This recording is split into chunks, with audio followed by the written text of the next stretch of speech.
Welcome to the Entrusted Podcast, where we have thoughtful conversations about trust, leadership, and the future of education. I'm Pamela Swanson, and I'm so glad you're joining for a conversation today that's all about systems, how they shape our schools, support our students, and create lasting change. Our guest today is Dr. Oliver Grenham, an educator and leader who has spent his entire career rethinking the way schools work.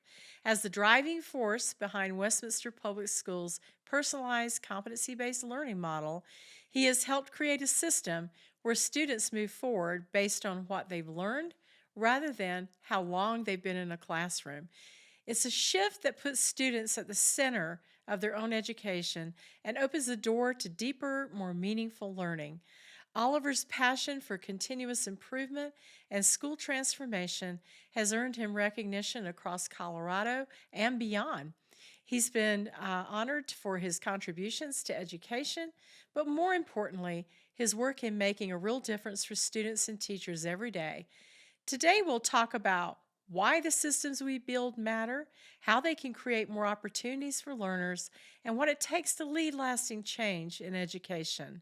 I know this is going to be an inspiring and insightful conversation, so let's get started. And Oliver, I just want to welcome you to the Entrusted Podcast and thank you for being with us today. Thank you, Pam. It's great to be here. So, Oliver, I know you and I have talked a lot and worked together a lot on systems over the years. But I remember a futurist from years and years ago. His name was Joel Barker. And he said, vision without action is merely a dream. And so I thought maybe we could just start there today. And maybe for our listeners who are thinking about going into that first leadership role or aspiring to the next one or even the one they're currently in, why systems? What do you think about systems? Why do we use them? Well, when I think of my own experience. I graduated with a degree in science, and everything about science is systems. So you're looking at solar systems, the body systems, and there's a certain order in how you can get them to work best. I've been a beekeeper for over 15 years, and even a beehive is a system. And every part of that system has a role to play. So even though it's all individual bees that come together, they work as a system to get their work done. And if one part of that system is not keeping up, the whole system falters. And it's the same with science systems as well. So if you look at the environment of what's happening there in terms of climate change, or you look at sea levels, a marine environment, one item in that system changes, it changes everything else that's going on there. So it's really an ecosystem view that I have of how systems operate. And I think, too often people operate in fragments. And that brings incoherence to a system, or they know a certain fragment very well, but they're not sure how that integrates with other pieces of the system. So for the system to operate well as a whole, you really need to have an understanding of how the whole system works. Yeah, and I think that's a great description, especially comparing it to science. I didn't start out in science, as you know, but it was music and the arts, And it has its own system. it has its own system, has its own vocabulary, right? All of those things. But when we try to talk to people about the importance of systems thinking, I think you're right. I used to think about a metaphor of a mobile above a baby crib, and if one part of that mobile shakes, it doesn't shake that one part, right? Correct. It shakes the whole. It's everything. There's a ripple effect through the whole like mobile. dominoes, right? So that's the why in it. And I think we've spent a long time in our careers learning about systems thinking.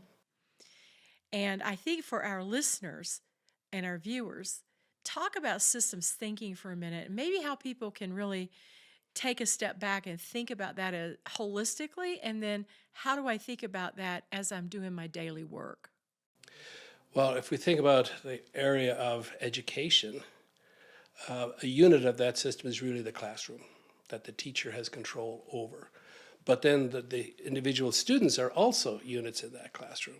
So you have to really get to know your students in the classroom. We hear that a lot in the literature, get to know your students, but why? Because they contribute to that system of how a classroom runs well. And then it's not only one classroom in the school, but there are several, and they're all interconnected in some way. And then a school is another system within a bigger system called a school district. So all of those are interrelated to each other and interplay with each other, interact, and they're dynamic. And you can't just focus on one piece of that. You have to focus on the whole enchilada, if you will, particularly if you're aspiring to a leadership role. I think the word leader, we probably need a better word in education than leader, because when I think of leader, I think of an influencer and a level of responsibility. And the higher up in an organization you go, the more influence you have and the more responsibility you have. And there's a dynamic between those two things as well. Yeah, and that leads me to the next thought I have here, which is about the difference between systemic thinking and systematic processes. So when I think of those two words, systemic to me means it applies across the whole system. For instance, if we're in school, we are implementing a literature series across the whole school if we can, preferably K-12, even though companies don't necessarily make them that way, or a math series K-12, because as the student progresses through the system, the resource itself doesn't change, just the content within the resource changes. Mm-hmm. So that is a systemic view being built in the system. Now, as a student moves through, they're moving through systematically in that system. As they become competent in one level of that system, they move on to the next higher level. Yeah, and hearing it all work like keeping the tracks, the train on the tracks going through, it sounds very automated. But we know we're dealing with human beings, and we know there's just this whole unknown about human beings. Not everything is predictable, right? Correct. But at the end of the day, if you think of the individual, they're most interested in their own success and the success of their friends, perhaps, but probably their own. So we all share a common interest in what we would prefer that outcome to be. Think of the interest that young children have, and they all have different interests. You have to tap into what that is. But basically, it boils down to they want to be the best they can be at something. So how does the system support that? And how does the system help that person grow in that regard? And I think that's what intrigues me most about systems, is how do we develop within the system? And also, if we're not developing within the system, how do we change the system to make that outcome happen for everybody? And that's the continuous improvement part. So we plan and we check, right? Right. Yeah. So one of the things that is a big variable in all this is the faculty, the staff. The people, leaders are leading, and the people, followers are following. And leadership, we know, is at all levels. And so how do we lead change through systemic change? Well, because it's big. You have to have relationships with the people you're working with. There's no way around that. And these need to be positive, constructive relationships where people can bring their issues and they can be discussed openly, where everybody's looking for a better answer to what we currently have. One of my favorite questions to ask in a meeting was always, how can this be better? So it's not about the person, but it's how can what we're doing be better? So when working with faculty, you need to have communication systems in place. You need to have rituals in place so that they know what this particular thing means. Communication is imperative in a system, particularly during change. Because when you're changing a system, some people are going to love it, some people are going to hate it because that older system is working for them, right. Or they're very comfortable in it and they do not want to change. So you have to be real clear about what is the vision that you have to be changing this system. So it really goes to the why behind this change. And you have to be able to share that with everybody so that they can internalize that message for themselves. And that's not a once-off thing. You got to do that on an iterative basis as you're making progress in the change of that system, so that they can see some of those successes happening. Oh yeah, this is the right thing to do. Yes, we are doing better than we were several months ago. Yeah, and I know you and I went through a huge systemic change when we were working together, and we have a book coming out about this, and it's called Pioneers of Personalized Education. And it's really Westminster's story to competency-based learning. And what a long story it is. And what a long story it is. And I think writing this book, it it really took all of us back who contributed, because it was like, wow, we lived through this once. Do we need to live through it twice? I don't know. So, but we have some stories there. And I remember in the early days, and we would go to talk to parents about this huge change that was coming. Because we know American education is in the fabric of our nation, right? What people think about education because they went to school once. But this was a whole new way of doing business. And so what are some of those stories that you think our listeners would benefit from Well, hearing? what was interesting to me was in working with the parents, there's really two attitudes about it. For parents whose children were at the beginning of the system, so to speak, they were very excited, or even in the middle of the system, because the system was not going to hold their child back waiting for everybody else to catch up. So a child could progress at a purposeful pace through the system, and once they reach a certain competency, they would move on to the next level. So that really appealed to a lot of parents. Also the idea of the support, individual support for students, that they would get that as well. Now, there was some of our parents whose students were nearing the end of their school career that were concerned because they were worried, how is this going to impact my college? If you're going to do away with the Carnegie units and grades, what am I going to show for college entrance? So there was a lot of questions on that end. So some of our parents did choose to leave the district because of that, because they felt safer in the old system. But the old system, quite frankly, was not working for Westminster Public Schools, and that was evident in the community because, from my experience of teaching in Africa many, many years ago, schools actually do create the community because they educate the members of that community to raise that whole community up. And that, I've seen that happen. And the same has happened in Westminster Public Schools as well. When you look around now, compared to 20, 30 years ago, it's a very different community in terms of how prosperous it is. Well, yeah, and actually, that whole regentrification thing that happens in communities over time. I know that no system is perfect. I think systems work well about 85% of the time.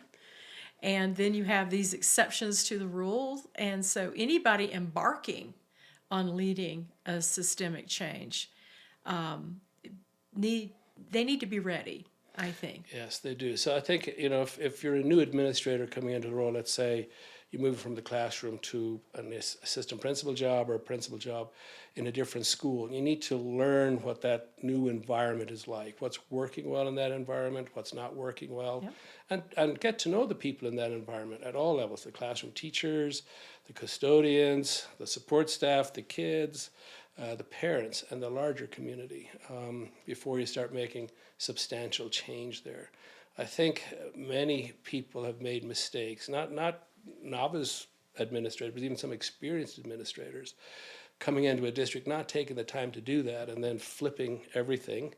And it just causes a huge amount of consternation among folks. So you have to really build the foundation for substantial change to take place. Yeah, as I think about that with people who are thinking about going into their first leadership job, a good question to ask yourself, I think, that I've used in the past is, how do we honor the past? How do we honor the traditions and still move to the future?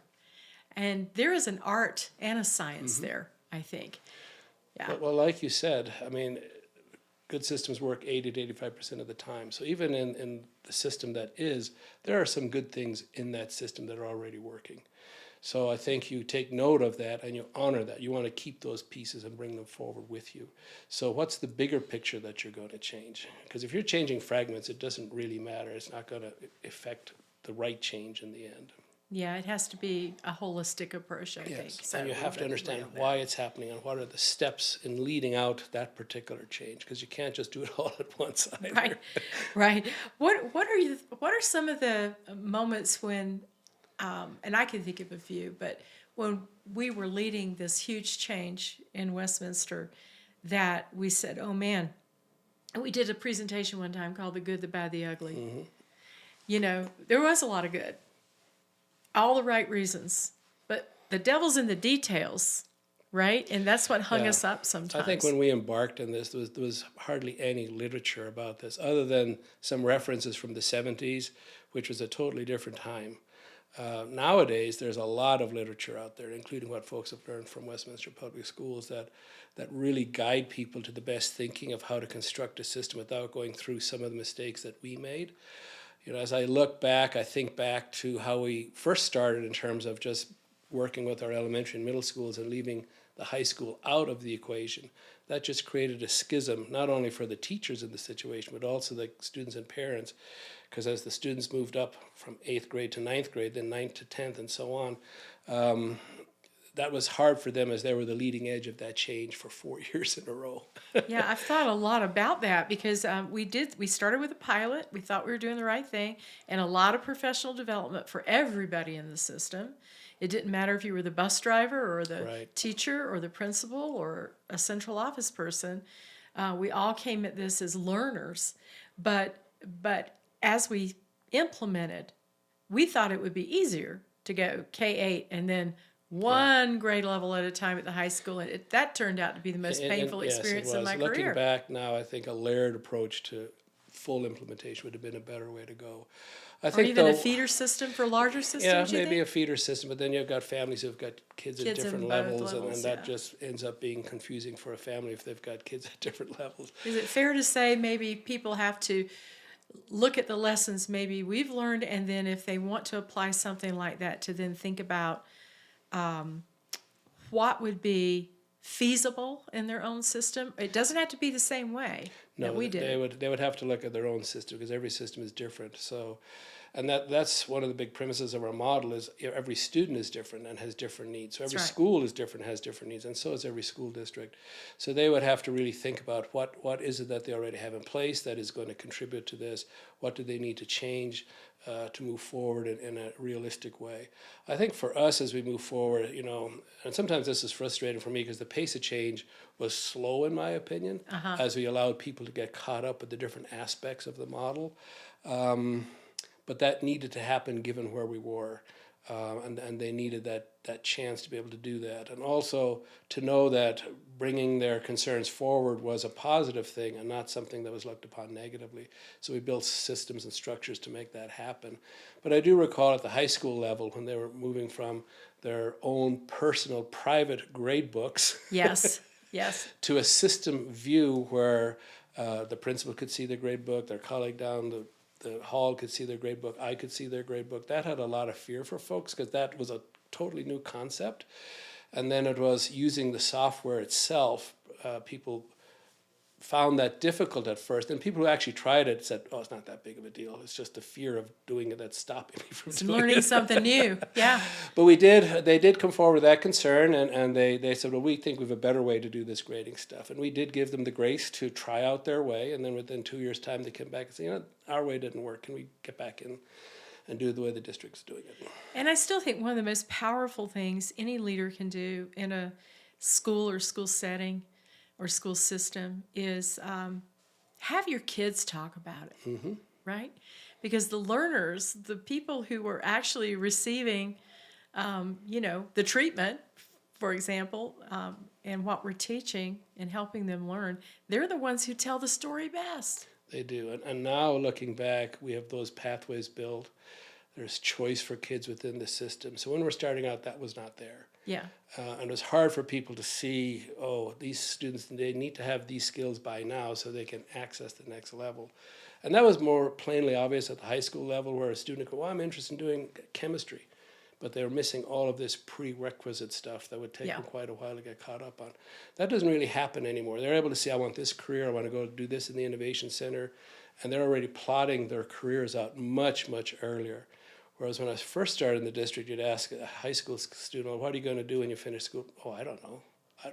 Now they know.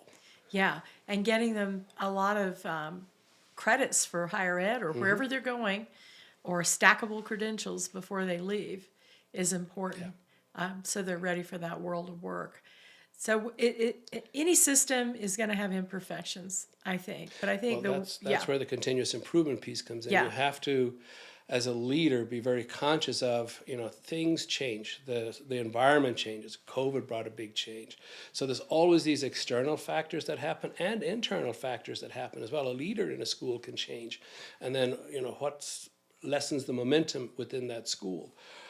So you have to pay attention to those and shore them up as it happens. Yeah, I think we both had a great victory at one point after all the blood, sweat, and tears, where even though we had our feelings about state exams, and no, they don't tell the whole story.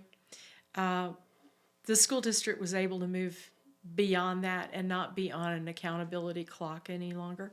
That was 2018. That was a great day. It was a great day, and they still are off that accountability clock. They are, and the accountability system is still flawed at the state And level. this accountability system even though is we've still tried to change that. So when you look at you could say, well, that's a system. Well, no, it's a fragment of a greater system. So when you look at accountability, it's not just about test scores. If you're looking at the essence of a school district or how healthy is the school district, you have to look at a lot more than just test scores. Yes. You got to look at personnel, you got to look at finances, you got to look at facilities, you got to look at the community that it's in, how it's changed that community over time.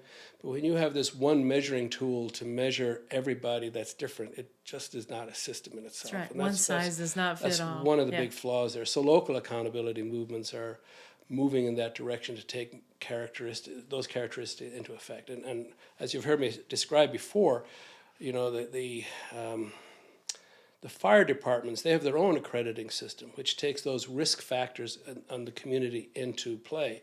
Whether there's a big wood in the community, there's grass, or dry grass, or there's houses made out of this kind of structure. Like risk factors. Yeah, so they take all those risk factors in, and that's calculated into how they do their accountability model. Schools and districts, that needs to become part of their model as well. Yeah. So if you had to think back to a fun story or an aha moment in this whole journey of building systems, can you think of an example of what that would be, Oliver? Wow, there's so many examples. I mean, I'm thinking of the drivers that drove us forward, and then I'm thinking of the things that inhibited us, like the accountability system. But I think what kept us going was to see the improvement in students and how they talked about their education. When I would walk into a classroom and ask students, what are you learning? They told me what they're learning. And then I'd say, what are you going to learn next? They were able to tell me what they're going to learn next. And how do you know when you've learned this? And they were able to describe all of that. And they were very empowered in their answers and very sure of themselves in terms of what they were doing. Whereas in the traditional model before we went this route, it's like, why are you doing this? A teacher told me. Right. So what are you going to be able to do with this? Oh, I don't know.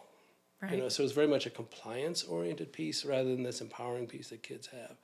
So I think for me, the draw is seeing that personal development within the student, and also the teachers. We've got teachers that are enriching themselves in their own skills, like the highly reliable teachers. They're moving forward in terms of how they can become better at this work.